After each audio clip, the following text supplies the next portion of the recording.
Jonathan habitually turned the pages of the book, and there, clearly visible, was the name he had been desperately searching for, the name of the girl he loved. He couldn't believe his eyes. In that moment, Jonathan understood that his connection with Sarah was not yet over. Although the number was no longer in service, Jonathan managed to track down Sarah's exact address through a friend. They flew overnight to the city where Sarah lived. Following the directions from the phone call, they found Sarah's address. But fate played another cruel joke on him. They discovered an intimate scene between a man and a woman in the room. Jonathan's heart felt as if it had been covered in frost. He consoled himself that perhaps this was fate's best arrangement, and all stories must end here. But what they didn't know was that the woman in the house was actually Sarah's twin sister. Meanwhile, Sarah, who was preparing to fly home, was offered headphones by a smiling flight attendant before takeoff. Sarah wanted to buy a pair, and the moment she handed over her money to the attendant, she suddenly discovered that it had Jonathan's address and phone number written on it. Sarah froze instantly, because this was the clue she had been searching for all along. Excitedly, she snatched back the $5 bill and ran off the plane without hesitation. Following the address, she found Jonathan's home, but a neighbor informed her that Jonathan should be at a hotel attending his wedding at that moment.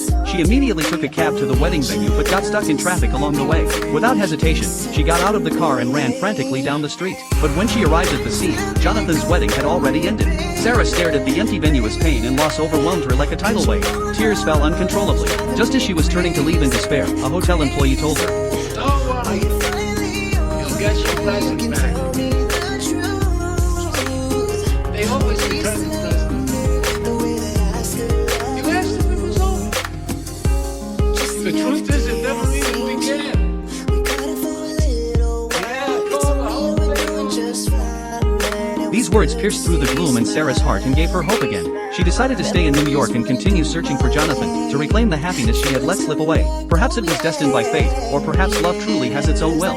She remembered the clothing she had left behind at the ice rink the night before. At the same time, Jonathan wandered lonely through the streets, but fate's guidance is always so miraculous. Without realizing it, he found himself at the ice rink filled with memories. On a bench, a familiar women's jacket caught his attention. Without thinking much, he took the coat and sat in the middle of the ice rink. Then he pulled out the black glove from his pocket. The sky seemed to be moved by this destined connection and gently began to snow. Jonathan lay on the ground, letting the snowflakes cover his body as he recalled the warmth and beauty of the past. Suddenly, a glove fell from the sky, drifting down with the snowflakes. He rose in surprise and discovered it was Sarah's other glove.